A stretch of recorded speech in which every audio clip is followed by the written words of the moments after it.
My Thoughts, My Opinion Sports Podcast. Yo, what it is? Welcome back to another episode of MTMO Sports Podcast, Doug's. Yo, I am on my 123rd thought, yo. It's been a long journey. It's been a while. You feel me? It's been going at it. And today's show is going to be one dope show as always. But before I get there, man, if you have not already subscribed, yo, please subscribe to my all my social media platforms and subscribe to my YouTube channel. Like I said, it's gonna be a dope show. So sit back, get your popcorn ready, man. And let's go ahead and start talking about some of these topics that I'm gonna be talking about. The first topic I'm going to be discussing is going to be talking about the NFL schedule release. It's going to be some good games and there's some bad things about the schedule release that I can't wait to give my opinion on. Later in the show, it's going to be talking about the NBA playoffs update. We down to the last 4 teams now. 2 in the Western Conference, 2 in the Eastern Conference. Which team's going to ball out and give my prediction on which I feel like who's going to make it to the finals. The WNBA has tipped off, man, and it's already been some great games and good news going on in the WNBA. So I'm going to weigh in on that. And next month, we are under, 3.5 weeks, probably a little bit less than that now, that my Baltimorean fighting boy, my man Tank Davis, go ahead and fight Frank Martin. And in a couple of weeks, I'm going to weigh in on that because there's a lot of noise talking about this rehydration clause and all that other good stuff. But, you know what I mean? Stick around for that one because I can't wait to weigh my opinion on that one. But you already know I got to support my ladies, man, when it comes to flag football, man. And to anybody that's here in the state of Maryland, you looking for that one flag football team that you feel like it should be good for your young ladies, man. Look no further, man. Yeah, man, Dave got you. Next level flag football team, man, from taking in girls from ages from 13 to 18. So if you are looking to play flag football, man, please go ahead and contact Coach Jazz, man. His information is right there. His Instagram and his Facebook page is also right there too. So if you're looking to play flag football for the ladies, man, here's a good team that I feel like they are a good team to contact, man, because I had went to their game last week, man, and honestly, these young ladies, they can ball. They is out there balling, you feel me? So check them out, man, and please go ahead and check out their Instagram page, Facebook page, all their social media platforms, you know where they at. So please check them out. The NFL, man. NFL. I can't wait to sit here and talk about this. But the NFL, man, have released their 2024 schedule. And I think that this year, this NFL, whoever makes up to generate the schedules, man, have really took their time and said, we're gonna piss off some fans and we're gonna make some fans happy. And this is why I say I feel like it's some good games coming out this year, man. I'm going to name just 3 just off top, you feel me, where I feel like is some games that I think you should watch, you feel me. The first game that I feel like is going to be good is the Super Bowl rematch between the Kansas City Chiefs and the San Francisco 49ers.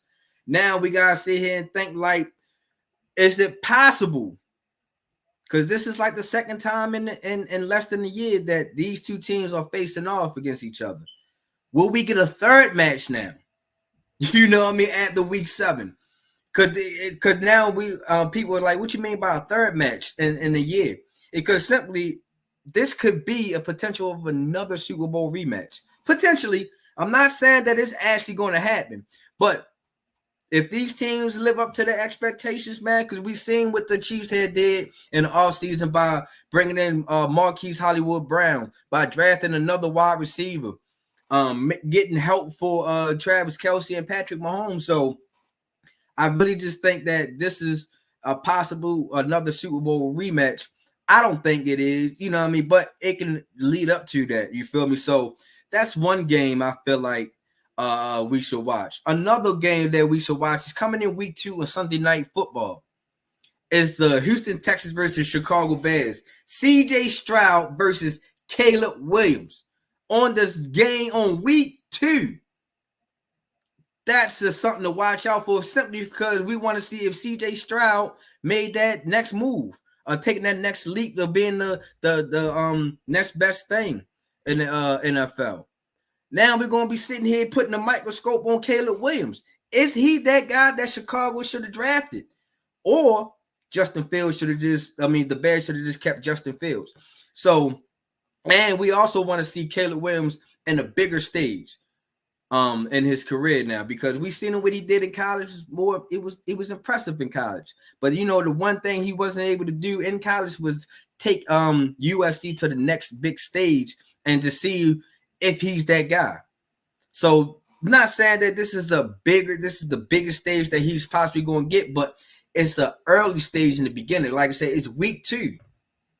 And we're going to see what this Chicago Bears team is. They really built the right way. Did the Chicago Bears make the right decision of getting rid of Justin Fields for Caleb Williams? Another good game is going to be week 12. And I know people are going to look at me saying, Dave, you only did this because you biased. You know what I mean? But the Harbaugh Bowl. John Harbaugh versus Jim Harbaugh. The Baltimore Ravens versus the I was going to say San Diego Chargers, but the Los Angeles Chargers. You know what I mean? Now we're going to see here, did the Chargers make the right decision of bringing Harbaugh on? Did Harbaugh make the right decision of hiring old Ravens personnel, whether it's coaches or players? They got Greg Roman as their offensive coordinator. They was able to sign J.K. Dobbins and Gus Edwards, who are former Raven players. They also got rid of Keenan Allen. They sent him to Chicago, where now he's going to be playing with Caleb Williams. Now, who is Justin Herbert can really rely on when it comes to wide receivers now?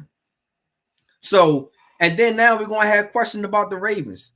We don't no longer have Mike McDaniel anymore. So now we got Zach Orr as our defensive coordinator. Can this guy live up to that Ravens defense aspect that Mike McDonough has laid down last year?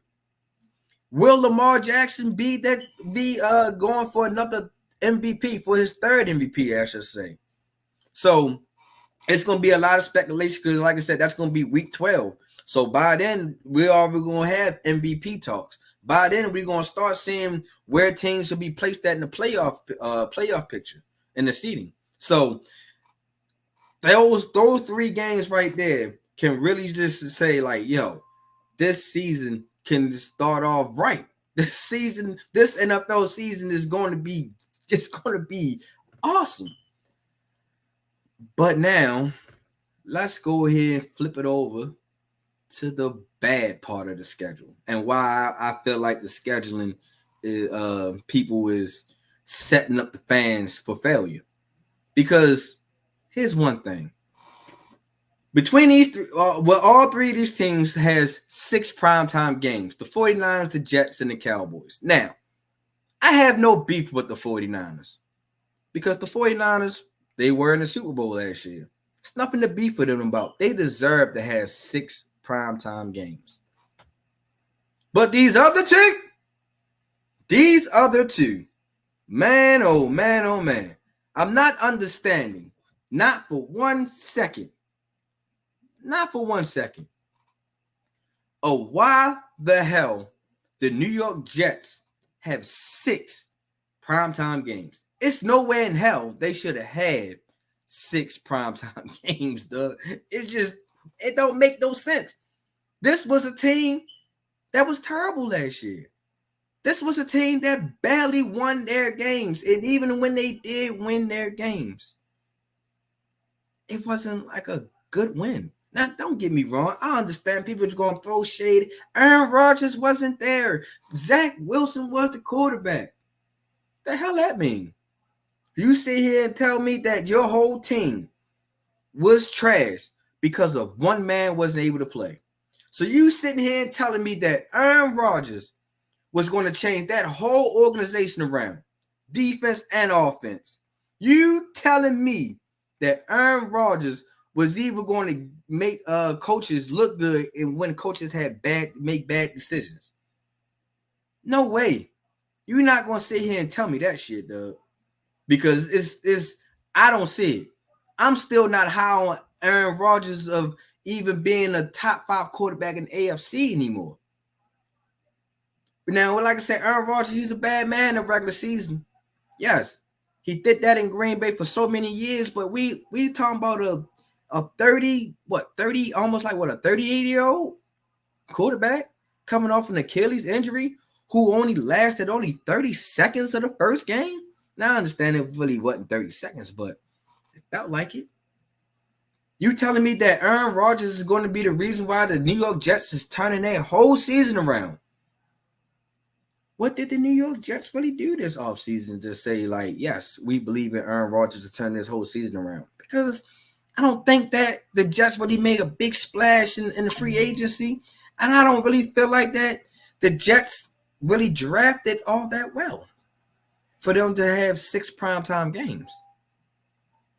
So I got a bone to pick with that on that one, y'all. I just don't see how the Jets, who was a team that was no good, because if this was the NBA, the New York Jets wouldn't have no damn primetime games. Just ask the Orlando Magics. They didn't get no national televised games. None at all. And I think that's what should happen to the Jets. Now, the other team that I really don't want to get started on, I'm pretty sure I'm about to get a lot of backlash. It's the Dallas Cowboys.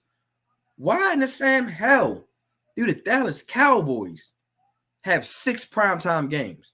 What have we seen last year at all that the Dallas Cowboys deserve 6 primetime games? Don't get me wrong. Yes, they made the playoffs, but they had an early exit. Jerry Jones was making all this, we all in and this and all that.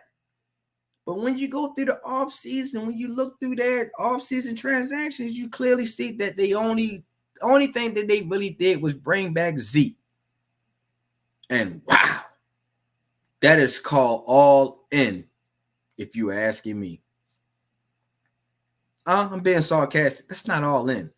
Now we're going to sit here and got these damn Cowboy fans who they believe is always the America's team, which they shouldn't. I don't know why they keep crowning themselves to be that. You're getting all these hopes and hypes in this Cowboy nation for them to be let down again. Because if you're going to have that same exact team, just adding on to Zeke Elliott from last year, you're going to get the same goddamn outcome. I don't care what nobody say. I understand Dak Prescott is up for a contract extension and all that, and it seems like Dallas is not trying to give him that contract extension. And if I'm Dak Prescott, I'm not even looking for your contract extension. So I'm letting you know now, Cowboys Nation, Cowboys fans, all of y'all, because it's a lot of y'all. I'm letting you know now. Don't want to hear none of that noise talking about y'all the America's team, y'all the best team, and this and all that. And then when y'all get put on national TV again, and y'all fans are sitting in the crowd crying and sweating and all this other stuff, and talking about, I can't believe this. We need to do something. You look at your owner, your GM, Jerry Jones, and you start complaining to that guy. Because I can tell you right now, they ain't going to be too much of nothing. I don't even have them winning their division. And I felt like the Eagles got better. I felt like the Washington Commanders got better. I would say the damn New York Giants got better, but they didn't. So that's one team in that division they're going to be over with. Not only that the Giants got that ugly-ass jerseys that they want to bring out this year, man, they also on Hard Knocks. I don't understand why the hell they get Hard Knocks, but another conversation, another time. But on some for real, though, man, I ain't feeling that 6 primetime games when it comes to the Cowboys and the Jets, man. They should have been 6 primetime games in total between those two. You know what I mean? They should have gave the rest of and then the crazy part is it's the most in the NFL. Like, nobody don't want to see no damn Jets play every damn every primetime game. Nobody most definitely don't want to see no damn Cowboys playing all these primetime games. So I'm done talking about that, man. I got a couple of comments real quick. Let's see what we got here. I got my man Vision Sports Network. Dad, glad to be tuning in. What's up, GC3, my guy? Let's see. My man GC3 also said that I think Mahomes has Purdy number. I for right now, yes. You know, I mean, Brock Purdy is most definitely being outnumbered when it comes to games versus Patrick Mahomes, but it's Patrick Mahomes, my guy. Patrick Mahomes got a lot of people numbers. Hell, he most definitely got my guy Lamar number. Yo, Dad, what it is? What's happening? And my guy Chris, someone salty? No, I'm just a little confused of why does the Jets and the Cowboys have so many primetime games, but they not a primetime team. You know what I mean? Are you a fan of one of those, Chris? Is that what you telling me, my guy? But no, man, but on the other flip side of things, when it comes to this schedule release, what I got a bone to pick with also is that who in the scheduling thing has my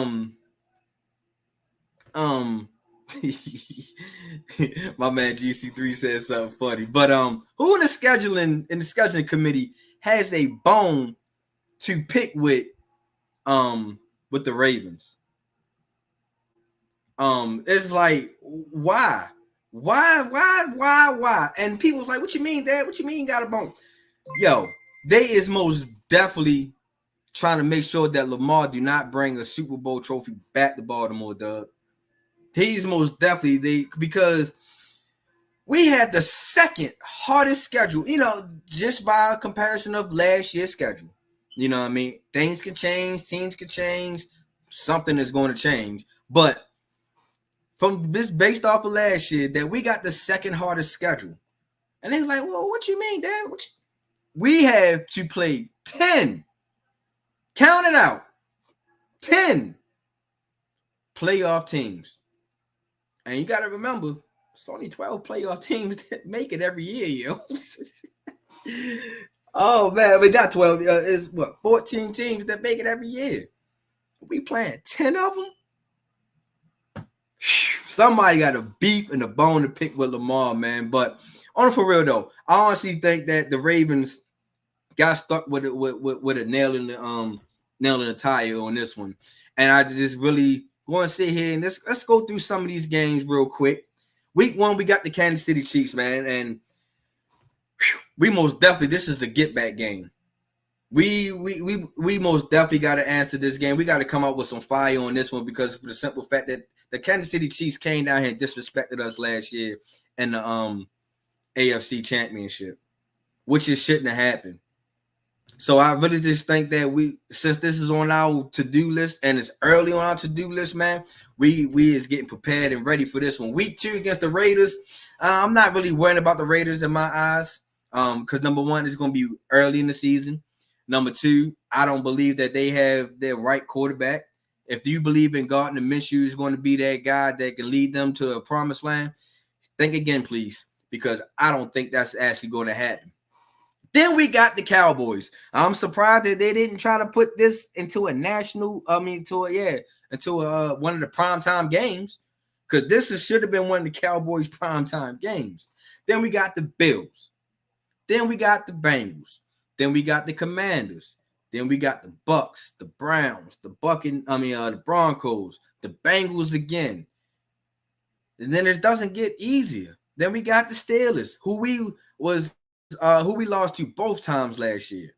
Then we got the Harbaugh Bowl in week 12. Week 13, we got the Eagles. We got a bye. Once again, we got another late bye this season, which is excuse me, which is cool, acceptable.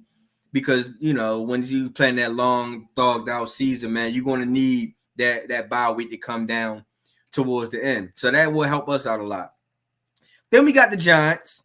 Then we got the Steelers again. Then we got the Houston Texans on Christmas Day, which I believe is going to be a a bang out game for us. And then we got the Browns to close out the season. And in my eyes, I want to say we're going undefeated, but let's keep it real though. I think this is probably going to be like a 10 or 11 game win season for us, in my eyes. But simple fact, because like I said, man, we facing 10 playoff teams. Now, do I believe that the Ravens can most definitely get the job done? Yes, I truly do believe that the Ravens can get the job done. But at the same time, man, like I said, we coming into some new a new team kind of. We don't have the same team we had last year, and we lost a lot of key pieces, not just only personnel players. We also lost a lot of coaches too.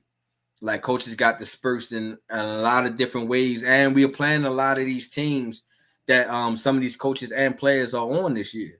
So it's going to be a nice thugged out season. I just really think that the Ravens won't capitalize on what we did last year fully.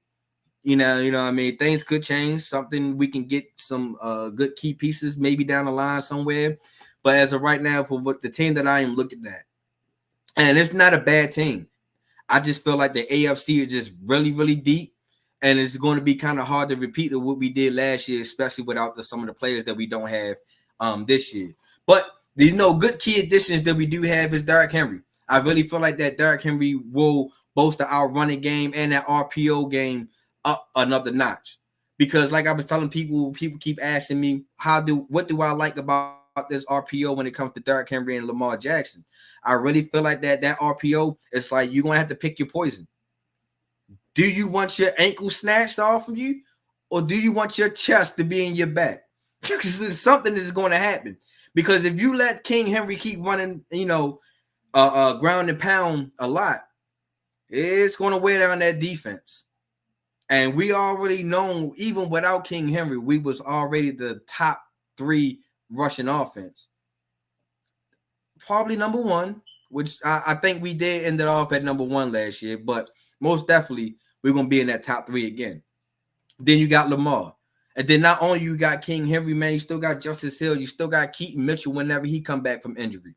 So that running backfield is loaded with talent. Also, what I like that the Ravens did is not only in the during the free agency, we did draft well too. We also brought back Kyle Van Noy, which is a good edge rusher, but I wish we did bring back Jadeveon Clowney also. But Kyle Van Noy is a good key piece to bring back. And then when we did in the draft, man, we went and got another corner and Nate Wiggins. And I really like this kid. I think this kid will be something great.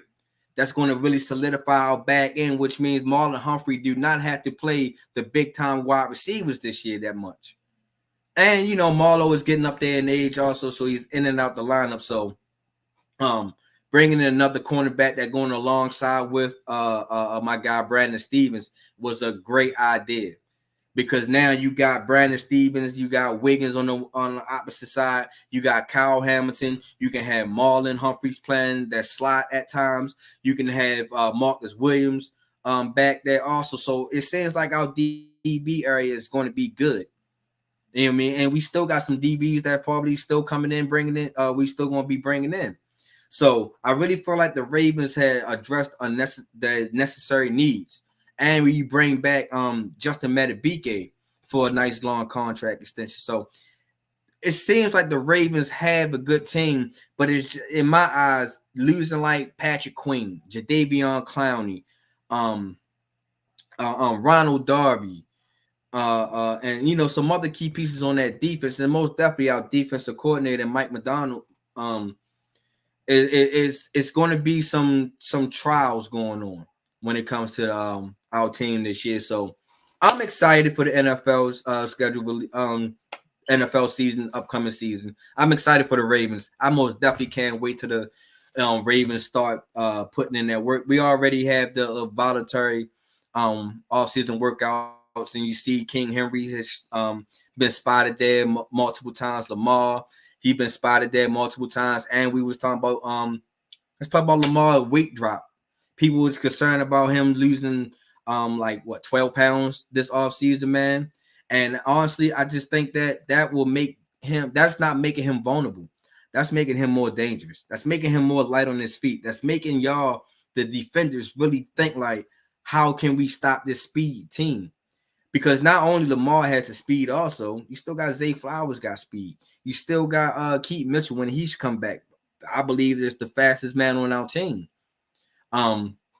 So I just think that right now what Lamar is trying to do is trying to make sure he has the speed of the game to keep up with the speed of the game and not just have the weight of the game. Because Lamar, he's starting to understand, like, just go down. Every run, every drive doesn't have to have you have to take a hit. Just go down, protect yourself, throw the ball out of bounds, slide, stuff like that. And I think that now Lamar, since people want to put him up in this unk status now, I think that now that since he's up ahead in age, that he don't want to take a lot of hits. He don't want to take a lot of injuries and stuff like that and be missing lighter part of the season. It was great to have Lamar the whole entire season last year. So I just think that him dropping his weight is not only beneficial to him. I think this is really going to help the Ravens offense with him dropping his weight. All right, man. Before I switch it over out of the NFL, let me make sure that none of these comments is NFL related. Yeah, we got the Raiders, GC. So we most definitely gonna have to do a show together so we can talk about the Ravens versus Raiders. You feel me? So you already know I'm always about that networking. You feel me? All right. Enough with the NFL a little bit until we get some more news of the NFL. Let's talk about the NBA, man. We are, like I said in the beginning of the show, man, we are down to the last 4 teams. You feel me? And honestly, 2 of these teams, I didn't even expect them to be here, honestly. So one of the teams I did not expect to be here is in the Eastern Conference Finals. And to me, in this series, I really did not believe that the Indiana Pacers was going to outdo the New York Knicks. I can't lie. I knew it was going to go to Game 7, but I did not think that the Pacers was going to win that series. And let's talk about that last series in my eyes. And personally, like I said, I didn't believe that the Pacers was going to beat the Knicks.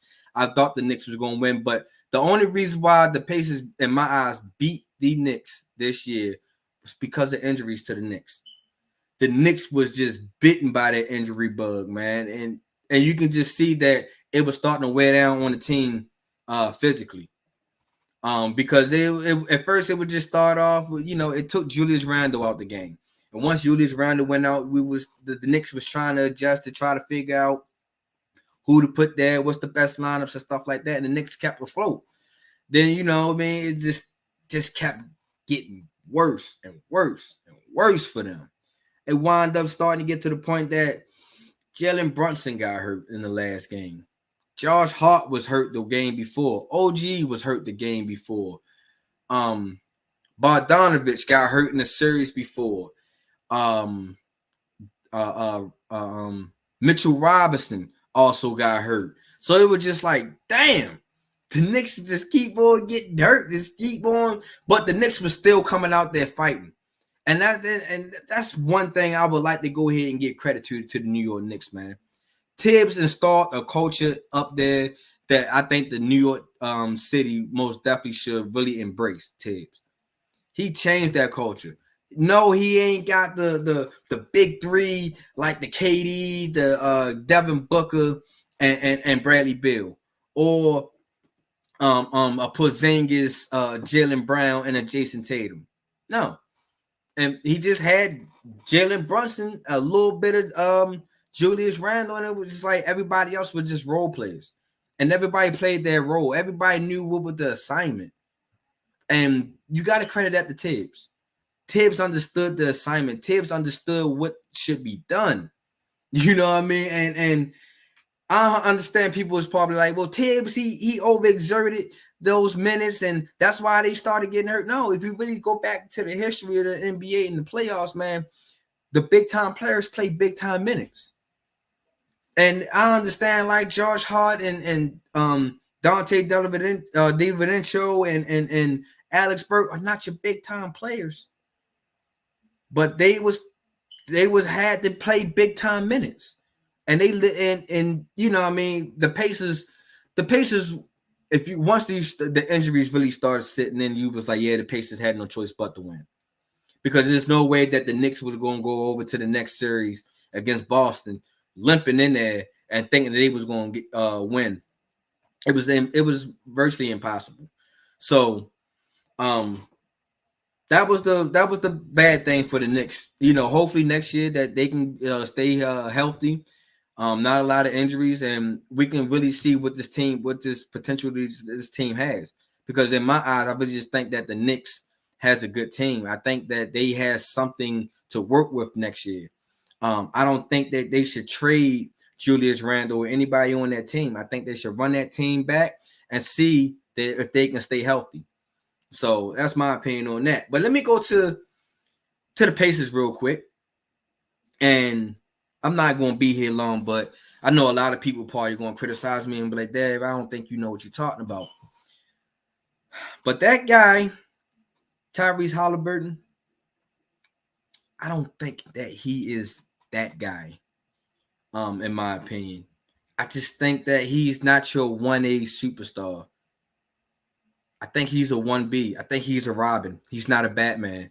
And like I said, I'm not knocking him because Shorty can hoop. Shorty can he can hoop. But he just don't make a big impact on games. I just think that if his offensive game is not on, Halliburton is not on. Like that team is really have to play off of everybody else. Now Halliburton, he can dish. Shorty, he averaged 10 assists in his last series against the Knicks. But if he ain't scoring, man, if he ain't putting the foot on next, he's not all that good. I done seen Halliburton stand and watch his Pacers team get beat multiple times in that Knicks series. Multiple times. Now, like I said, he's a star, but he is not no superstar. He is not your max player.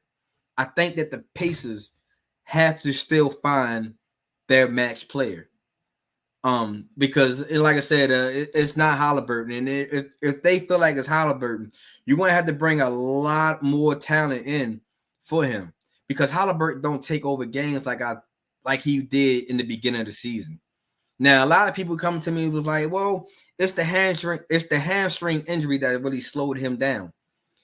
Yeah, I get that, but it was a lot of people dealing with hamstring injuries that didn't really slow down.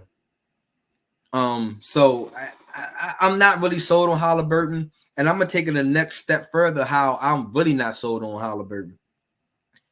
I don't think he should be on the USA team. I think that spot should be given to Kyrie. I'm gonna go ahead and say that again. I don't think he should be on that USA team. I don't think he will be a really added contributor to that team. I think that Kyrie should have got that call. And I've been wanting to say this for a while now. Because Kyrie had came out in the interview, said that he doesn't fit well with the team. In my eyes, I think Kyrie Irving do fit well with that team. I just, basketball skill-wise, yes, he fits with that team. Now, if you're talking about personal-wise, like, come on, dog. We that shouldn't be the deciding factor of why Kyrie shouldn't made the team. He's not detrimental. He's not hurtful to nobody or anything in that nature. Other people doesn't view his views of life. So they kind of want to disagree and hold that against him and think they can use that against him when it comes to basketball. No. I really just think that if it was one person to give up off that USA team for Kyrie, it should be Tyrese Halliburton or Kawhi Leonard. But first, Tyrese Halliburton. I think that Kyrie is most definitely deserving to be on that team. And like I said, this is not no diss towards Tyrese Halliburton. It's not. I think that Shorty deserves to be in the NBA. I think he's a good star in the NBA. I think he deserves to be making, all-star appearances. But if y'all think that he's that guy that can lead a team deep into a championship run or anything of that nature, I don't think he's that guy. You know what I mean? That's my bone to pick with Tyrese Halliburton. Like I say, it's nothing. I'm not throwing shots at him or anything in that nature. I just really just feel like that he's going to have a struggling time, especially against this guy. Or if he played Jaylen Brown. You know what I mean? I just really think that the Pacers are going to have to really put Halliburton on Derek White or something in that nature where Derek White, I'm not trying to knock on Derek White either, but Derek White, he's not in play. He's not in Boston Celtics offensive plays every play. So if you really want to go ahead and put him on somebody that's not always involved in plays, then you probably have to put him on top on Derek White. But on the flip side, I think that the Boston Celtics has everything to throw at Halliburton and Pascal Siakam and Miles Turner. Well, maybe not Miles Turner right now, but as far as the other two, as far as Halliburton, you can throw a Drew Holiday. You can throw a Jaylen Brown at him. You can throw a Derek White at him. You got Peyton Pritchards to come in off the bench.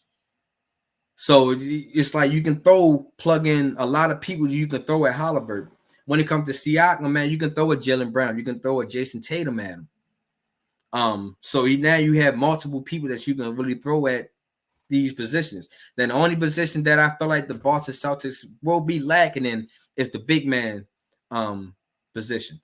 Without Porzingis, I think that Miles Turner should have a decent series. And if Miles Turner doesn't have a decent series, I don't know what to say. We're going Kenny, Chris, and Ray, we're going to have a conversation about Miles Turner and DeAndre Ayton conversation all over again. Because this is the series that Miles Turner really, there's no Porzingis. You got Al Horford. And if you can't beat a 38-year-old Al Horford, man, oh my goodness, boy, you will have I'm gonna have a field day. I'm gonna have a field day. So it's just like different matchups to where I don't see Boston sweeping Indiana, but it's probably gonna be like a gentleman's sweep. And the only reason why, because at times Boston can fumble a home game that doesn't play up to their potential, doesn't play up to their expert. They're not playing to what we expect them to play like. So I just really just think that that the Celtics, this is their time. This is their year to get to the finals again. And I think that this has got to be the year that Jason Tatum, this is, put it like this. Out of all the 4 teams left in the playoffs, Boston and Jason Tatum has the most pressure. Why? Jason Tatum and the Boston Celtics had reached the NBA Finals, like 2 years ago against the Golden State Warriors. Then previous times before that, in the bubble, they was in the Eastern Conference Finals. So Jason Tatum has been to the Eastern Conference Finals and the Finals multiple times now. Here it is. You have these other guys who has except for Kyrie. Nobody else has been to the NBA Finals just yet. And if one of these guys get their title before Jason Tatum does, Jason Tatum, man, we're going to have a conversation about you, my guy. If Ant-Man, Luka, or even Tyrese Halliburton gets a ring, gets to lift that trophy up before Jason Tatum, it is going to be a lot of talk about Jason Tatum and his status and where he's at in the NBA. I'm just saying. So the Boston Celtics, you have the most pressure. So my man Mike, I know you. Hopefully you are watching. Kurt, hopefully this get to you. Your Boston Celtics and Jason Tatum has the most pressure in the playoffs So hopefully they don't let y'all down. You know what I mean? Hopefully they don't let you down. Let's see, my man. A huge shift in the NBA. We were witnessing the passing of the torches from the generation to generation. Yes, we are, because none of the old heads are deep in the playoffs anymore. We don't have a Steph Curry. We don't have a LeBron. We don't have an AD, KD, or anybody. Anybody. None of those guys. These are the young guys. We just had an SGA. We got an Ant-Man. We got a Luka. We got Jason Tatum is still part of the young crew. Jaylen Brown is still part of the young crew. This new generation has really taken over. And I think you can still put Joker, the Jokic, in there as the new part of the generation. He already has a ring already. So I just really this new generation guys is really coming in. Brunson for Halliburton, I can really see that, Chris. I think if Jalen Brunson didn't had that fractured hand at game 7, yeah, he most definitely should be in the conversation of taking Halliburton's spot also too. Because Jalen Brunson really showed he woke up some guys or some fans this year. Because Jalen Brunson, man, he get the spot, you be like, man, how did he get there? And he still got there and scored. So I can most definitely think that Jalen Brunson deserves to be on the USA team also. My guy Mike said that we got this. Trust. I kind of believe in y'all. You know what I mean? And in a few minutes, I'm going to tell y'all who my finals prediction, but let's get to the Western Conference Finals real quick while we at it. And the Western Conference Finals now. We got the Minnesota Timberwolves and we have the Dallas Mavericks. And I think that this is going to be a good series. A good series. Oh, before I get there, I'm sorry. No, I'm going to finish it. But I think we're going to have a good series. Because nobody really believed that, number one, Minnesota was going to take. I believe that they did. I believe that it was going to beat Denver. But a lot of people didn't really believe they was going to get past Denver. Excuse me. A lot of people believed that Minnesota was going to hit Denver. Denver was going to show them like experience. There's ways of that. Goodbye. But no, that did not happen. Ant-Man really showed that he wants to be the face of this league. He's showing that we no longer need to be talking about Steph Curry as the face of the league, or LeBron, or KD, or any of those guys. Ant-Man said that he is the guy. I'm starting to believe him because he's playing on both ends. It's not only, and this is where Halliburton needs to take a lesson in. Last game, and that game 7 against the Denver Nuggets, Ant-Man did not have a good scoring game. He didn't. He only scored about like 19 points, the max, I believe. That's what he got up to. But he played on defense. How many steals he got in that fourth quarter against Jamal Murray? He played Jamal Murray full court on defense. That's what I mean by making an impact on the game. It's like, yeah, he might not have got like 10 steals. He might not have got no 5 blocks or anything in that nature. But he made it known that Jamal Murray is going to be hell coming up across this half court line. I'm going to chase you all the way till you get your play started to make you speed up the clock. And that's exactly what he did.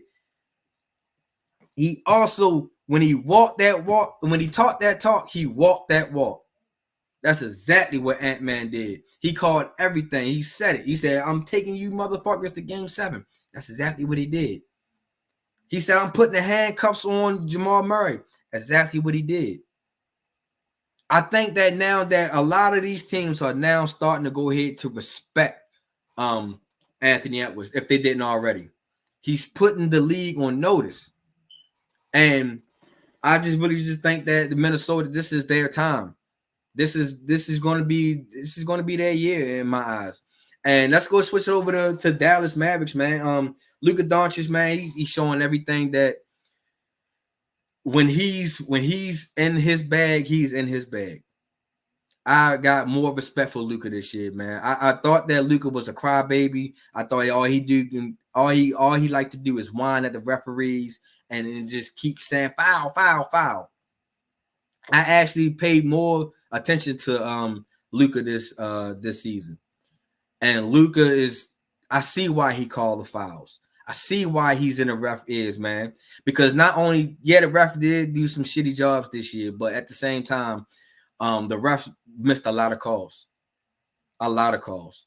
And it could be for the reason that he talks to the ref a lot, but the refs did miss a lot of calls this year. And Luka is a bully. When he gets his game going, man, he really got his game going.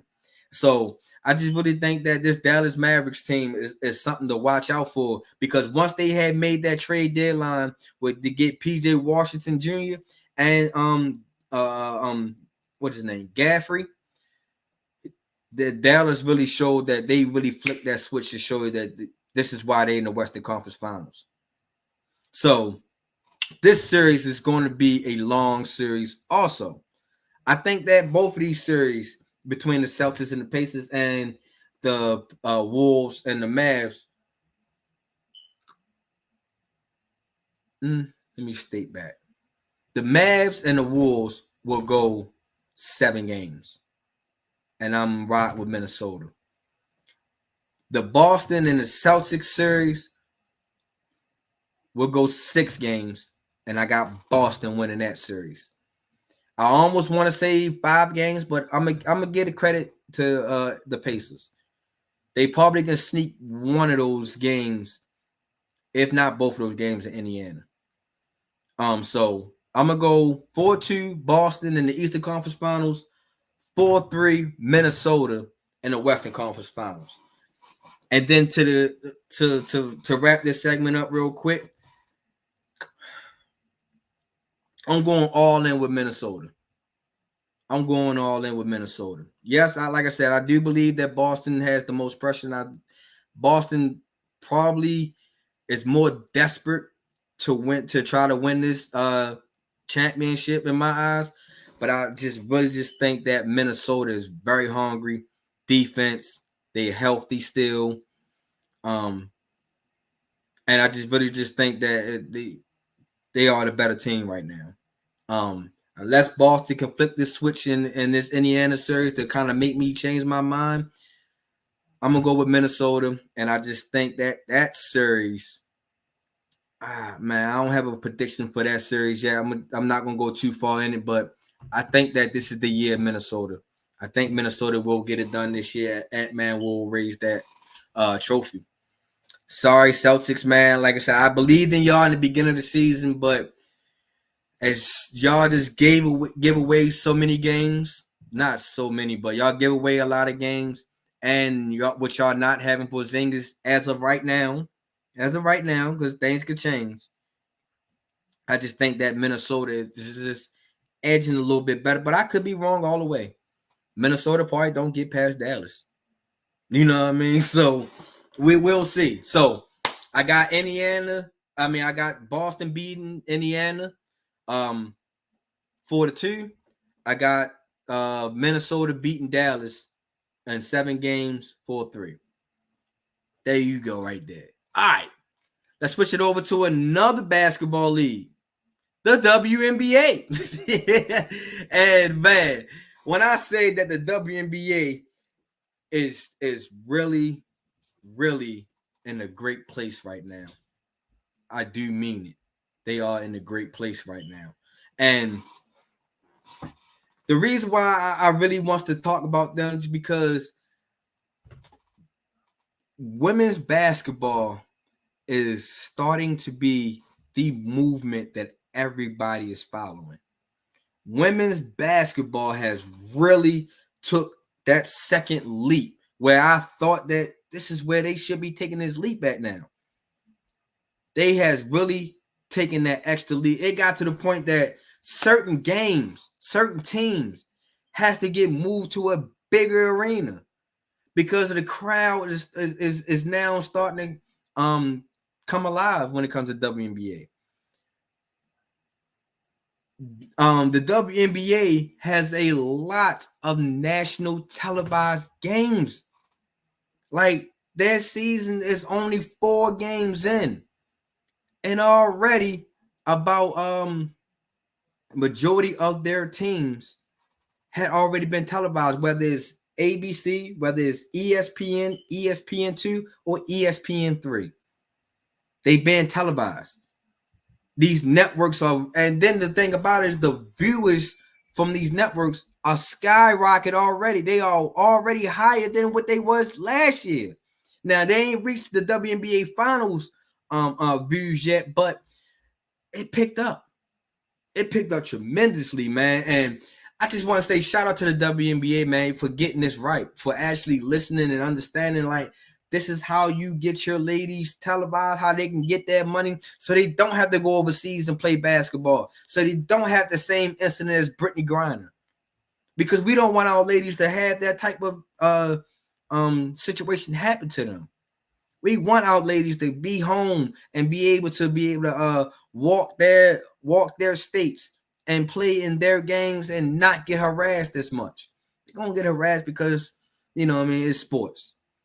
But, and then also the WNBA, shout out to you for having all the teams can have charter flights this year.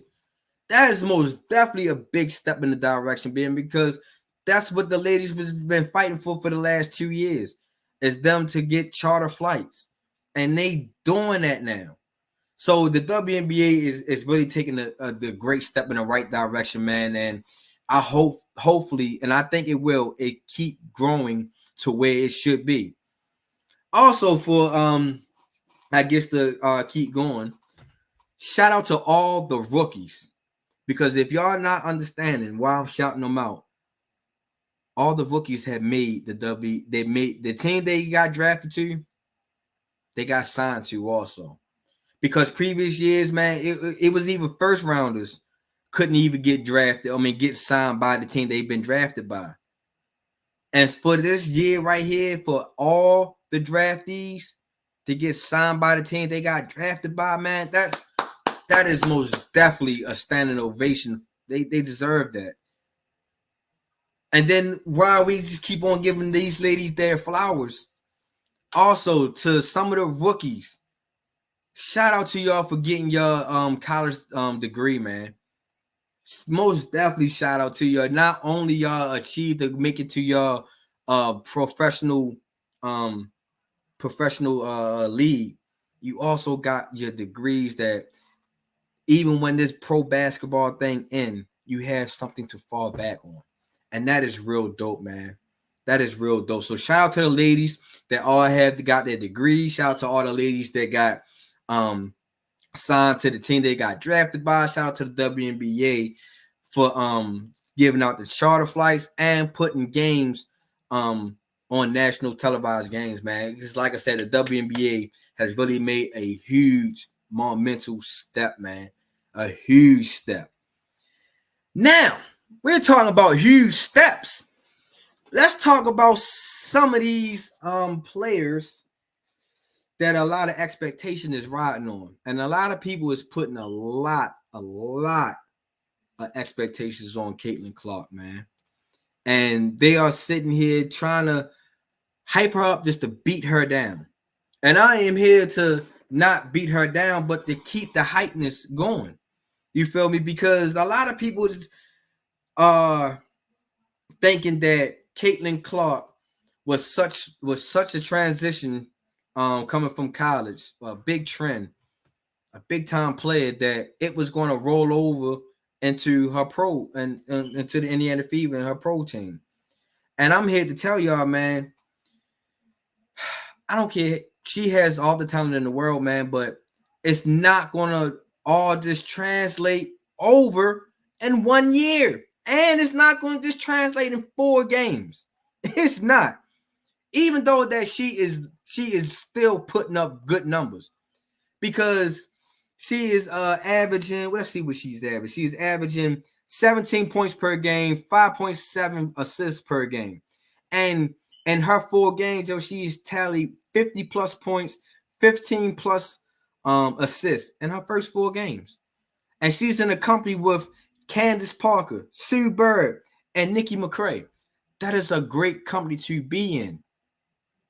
That lets you know that yes, it's slowly her game is slowly transitioning to pro, But you got to sit here and think that if you thought that she was going to take Indiana Fever to go undefeated deep into the playoffs and win a championship this year, man, you was smoking. I think you need to go get a cup and take it to Concentra and have them tested. Because I didn't think that. Because let's take a look at this. Catlyin Clark, freshman year in Iowa wasn't a top ranked team. Iowa didn't make it to the Elite Eight or Final Four, anything of that nature. Only thing that Catlyin Clark was able to do was be one of the highest scoring freshmen during her time before Juju broke that record. It wasn't until like her sophomore, junior, senior year is when Iowa and Catlyin Clark game has gotten better. That's what's going to happen for the Indiana Fever and Catlyin Clark. It's not going to all just happen. And to keep it a buck, if y'all really thought that she was going to take over, you don't know basketball, you don't know WNBA like I'm about to tell you real quick. Because if you thought that Catlyin Clark was going to be better than A'ja Wilson, take that cup, pee in it, take it to Concentra. If you thought that Catlyin Clark was going to bring more noise than Breanna Stewart, get that cup, take it to Concentra. You feel me? If you thought that Catlyin Clark was going to have more hype than Diana Taurasi, take that cup. You know what I mean? You know what to do with it.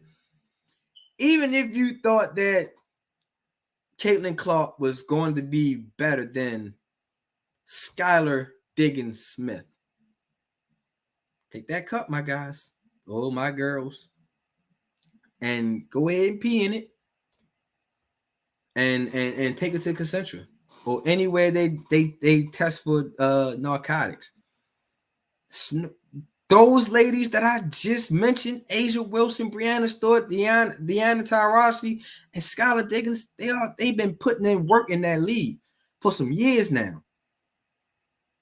We sat here, Breanna Stewart and A'ja Wilson alone has multiple championships, alone has multiple MVPs, has multiple Defensive Player of the Year. So if y'all sat here and thought that Catlyin Clark was going to take over from these two ladies, I don't know what the hell you were smoking. And please do not smoke it again. Like I said, man, Catlyin Clark will be a great talent. She's going to do great things in the WNBA. Hell, she's already helping the WNBA raise viewers, generating more money. What more do you want from her? I just want y'all to understand that Catlyin Clark, take your time, baby. Understand the fundamental of the game. Understand the league. Don't try to take over so early, because there are some good ballers in that WNBA that's already been putting in work and been putting in their name and status and like that. And it's going to take some time for Catlyin Clark to become the face of the WNBA, because in my eyes, the face of the WNBA is A'ja Wilson. I think A'ja Wilson is the best player in the WNBA right now. 2-time Defensive Player of the Year, 2-time MVP, 1-time Finals MVP, 2-time champ. That's who should be the face of the league. And then for the simple fact that A'ja Wilson do not have her own signature shoe, is a slap in the face, dog. It's a slap in the face. So for everybody who think Catlyin Clark is the face of the league, no, it's not. Not by far. She got a long way to go, but she's on the right track. And trust me, she's going to make a good name for herself in the future. If it's going to be this year, it's going to be late in the year. But if it's not this year, Catlyin Clark most definitely will elevate her game next year. You feel me? So I want everybody to just chill on Catlyin, man. Let her do her thing. Catlyin, I salute you. Do your thing. You feel me? Because that was killing me, dog. It was really, really, really killing me that people were sitting here thinking that Catlyin Clark was going to be the answer was coming. Oh, I see my favorite ladies locked in sports. Go Mavs. I'm sorry, I had to go with you. I had to go against you on the Mavs in Minnesota series, but hey, the Mavs they most definitely showed different. Only player I wish they would talk about more is Alicia Peel. Well, GC3, go ahead and come on to the show and let's give her her flowers. I really do believe that she needs to be talked about a little bit more. I do believe that she is going to be a great talent. I think she's up there in Minnesota Lynx, right? I think she's going to bring some noise in my eyes. You feel me? And a lot of people is sleeping on it's way more than the ladies that I even mentioned up here. It's way more ladies out here that's out here balling, man. I forgot the girl from Dallas Wings. I think her name was like what is it? Kiri. I think that's her name. I don't want to mess her name up, but for the Dallas Wings, she be dropping defenders. You feel me?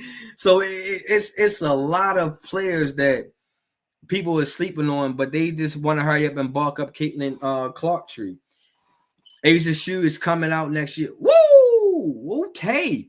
See, this is why I'm glad my favorite ladies was in here, man, because I didn't know that she was having a shoe deal coming her way, man. So that's dope. I most definitely can't wait this her shoe to drop because I really think that she deserves to have her own signature shoe.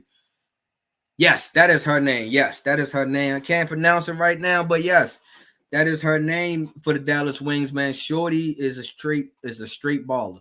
Straight baller, man. So I most definitely believe that it's a lot more ladies that I didn't even get to on here.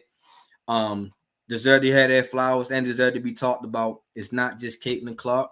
It's not just y'all. And y'all see that I went through this whole segment without mentioning my girl. I'm proud of myself. But I'm going to mention her name anyway. Angel Reese. Y'all see my girl. She got her degree. She's out here on stage with Megan Thee Stallion. She was out here at the Met Gala. She was out here, got her first WNBA win, man. My girl's out here doing everything that she says she wants to do. So, Angel Reese, you know I couldn't leave you out. I had to give you flowers right there before I end this segment about the WNBA, man. So, if y'all not already paying attention to the WNBA, man, go ahead now. Start paying attention. Don't try to be jumping on the bandwagon too late because most definitely the WNBA is starting out on the right foot this year. Most definitely. Everybody loves Angel, baby. Everybody loves her. You know what I mean? But yeah, the WNBA is all full effect. Check them out on ESPN, ESPN2, or ESPN3, where the majority of their games will be on. But check these ladies out, man. They are out here getting it done. All right, before I wrap this show up, man, it's time for my favorite part of the show. And that is my random thought. Why is my random thought my favorite part of the show? Because I get to go here and ramble about any thought that comes to mind when it comes to sports. And it's going to be about boxing again. And we got a good fight coming up on June 15th. And I cannot wait for this fight to happen. We got my boy Gervonta Tank Davis versus Frank Martin, man. And for the people in the back who don't really know who Frank Martin is, man, Frank Martin is no slouch in my eyes. Frank Martin is an up-and-coming star in this boxing world, man. And in my eyes, I think that Frank Martin maybe took this fight a little too early. I think that he should have took another fight before he actually took this Gervonta fight. But hey, big ups to him because, you know what I mean, scared money don't make no money. And if you don't know who Frank Martin is, man, Frank Martin is a southpaw boxer who is 18-0 with 12 knockouts. And his reach is a 68-inch reach, which means he doesn't have too much of a long reach, but Shorty got power. I done seen 2 of his fights already. And Frank Martin is not no slouch, man. This is not going to be a gimme fight for Tank. You know what I mean? Frank Martin is going to come in there. He's going to hold his own. He's not going to be. He's not afraid of Tank. He clearly shows it in these press conferences. He's most definitely up to the challenge, because this challenge that he's about to take is most definitely about to be a big one that he about to embark in. My man Tank Davis, he is 29-0 with 27 knockouts. He's also a southpaw fighter, and his reach is almost just a half inch shorter than Frank Martin. So a lot of people would say, man, it's probably gonna be two T-Rexes in there fighting each other. But no, for real though, man, I think that Tank is gonna take this one. And I think that this is why I think that Frank Martin had took this fight a little bit too early, man, because we are seeing that Tank ain't scared of anybody. If y'all follow my man Tank on Twitter or Instagram or anything in that nature, he is calling out everybody. He wants everybody. Anybody who wants that smoke, that he said, come to the chimney, because he got a lot of it. You feel me? And a lot of people was trying to come at my guy at Tank because he this rehydration clause. Let me go ahead and clear this up right now. Tank did not order this rehydration clause. This was already put into their agreement before sides had came to an understanding of they wanted to take this fight. And secondly, a rehydration clause, man, is not taking a sucker way out. I'm tired of these fighters thinking they can come in here a little over the weight that they supposed to be, and to think it is okay. No. Well, what's the point of training? What's the point of having weight classes if you're going to have people battling that don't deserve to be inside their weight class? That's what the rehydration clause is to make sure that everybody lives up to the weight statistic. We don't want to see, because if that was the case, man, we would have been seeing heavyweight fighters versus middleweight classes. We would have been seeing light heavyweight versus featherweight. We would have been seeing those by now. And if that's not the case, we wouldn't be having 2 pound for pound fighters if they didn't follow the weight requirement. Bud Crawford wouldn't be a pound for pound king. Usyk, who just beat Fury, wouldn't be a pound for pound king if they didn't follow the weight stuff, if they didn't follow the weight clause. So a lot of people keep on coming at Gervonta talking about, yo, use a sucker for doing this rehydration clause. He's not. He's not the one that called for it this time. He's not the reason why that this clause is in there. He's not. So I need everybody to just take a step back, man, and really just start thinking, like, do you want to start seeing fighters coming in overweight and not the weight that they supposed to be, and then they wind up beating your favorite fighter, and then your first excuse is going to be, he wasn't in the same weight class, he was a little bit heavier than it. No, this is what the rehydration clause is for. You feel me? So, anywho, I think Tank will win this fight in my eyes. Not just because he's from Baltimore or anything of that nature, because I just think that Tank is a better fighter. Tank has more power than Frank Martin. Frank Martin has not fought a boxer that has the power and the speed of Tank Davis. And I just think that Tank Davis is really, really focused and is really about to put hands on Frank Martin. And like I said, even if Frank Martin loses this match, it's still not making him a bad fighter, or they still not should say that this fight shouldn't have happened. That's not what I'm saying. All I'm saying is I just think that Frank Martin took this fight just a wee bit too early. Should have done another fight first. Because I just think that Tank is more advanced and more skilled than Frank Martin. I'm not saying that Frank Martin doesn't have skill. I just think that Tank is more advanced. And also, I think that Tank will win this 9th round knockout. I'm going to go ahead and say that now. It's going to be a 9th round knockout where Tank finished Frank Martin. I'm not going to be greedy and say it's going to happen like 6 or 7, anything in that nature. I think because the first 2 rounds is going to be those two filling each other out. The next 2 rounds is who's going to be able to take whose power. Then it's going to be who can outbox who. And we just seen that Tank can be able to stand in there and take some hits. We done seen Garcia threw some good punches. We done seen Pitbull landed some good punches on Tank Davis. But the thing about it is Tank Davis still had the outcome of all those fights. So that's what making me a believer that Tank can outlast Frank Martin, and it's going to happen in the 9th round. So there you have it. That's my random thought about the rehydration clause and against this for this Tank versus Frank Martin fight, man. I'm believing it's going to be a good fight because you already know that Tank brings stars out.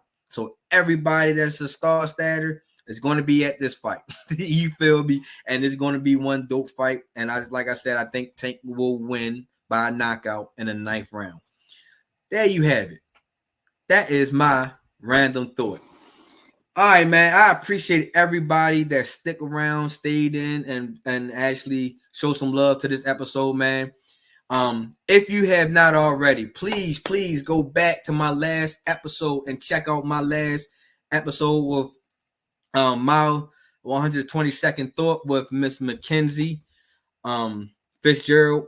She is an up-and-coming star, basketball star that's here in Baltimore, man. She plays in for Falls Park High School, and she's playing for AAU for Team Mello. So if you would like to get to know more about her, man, go back to my last episode. I guarantee you it's a dope episode and a dope interview that you have to watch, especially if you into women's basketball and you want to see what Baltimore has to showcase, man. So please go check out Miss Mackenzie Fitzgerald. My 122nd thought is available now. Also, if you would like to get a hat, t-shirt, anything that has MTMO on there, man, please click the link in my bio, where it's also it will take you to the spread shop where you can get your gear. So help me come out and support me, Doug. You feel me? What else I have?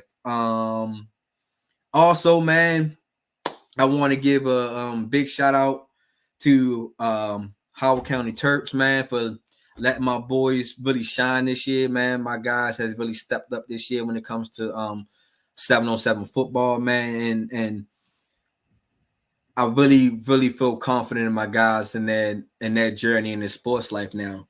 Most definitely shout out to my one of my sons, Arian, for taking over. Well, not taking over, but the Terps actually gave my son an opportunity to play quarterback, and he is seizing the moment. He is really showing, and he's putting eyes on him now, because everybody's coming to him to like, yo, I didn't know you got an arm. I didn't know you can play quarterback and stuff like that. So it's going in the right direction, man. And also my guy Noel, my other son, coming in this wide receiver position, man. My guy is really showing that he has strong hands, he has the speed, and he can get open. So eventually pay attention to my guys, because eventually they're going to be on this show soon. So pay attention to them. So shout out to Howard County. Shout out to Arian Noel. Shout out to my daughter, who's also playing rep volleyball. And right now they are undefeated. She's most definitely putting in the work in. So shout out to them and the Howard County Sharks. Keep doing your thing. I am most definitely proud of y'all. Couple shout outs, as y'all seen that my favorite ladies Locked In Sports was in here, man. Make sure y'all go check out their latest episode, and I do believe they got one cooking up soon, so I can't wait till they drop that. But in the meantime, please go check them out. They got some great content, and if you're looking for their spelling, man, it's the spelling right here: LOCD, capital NSPORTS. Please go look them up. I guarantee you will not be disappointed. For my guy GC3, man, please go check out Vision Sports Network. He is also having some dope content, man, as he's meeting up with some top prospects in his state in Arizona, where he's also bringing in some good recruits, man, and he's putting up good tournaments and stuff like that for the kids, man. So go make sure y'all follow Vision Sports Network, man. I guarantee you will not be disappointed, man. And that'll be it. So once again, man, if you are not already subscribed to my YouTube channel, please subscribe to my YouTube channel at MTMO_sports podcast.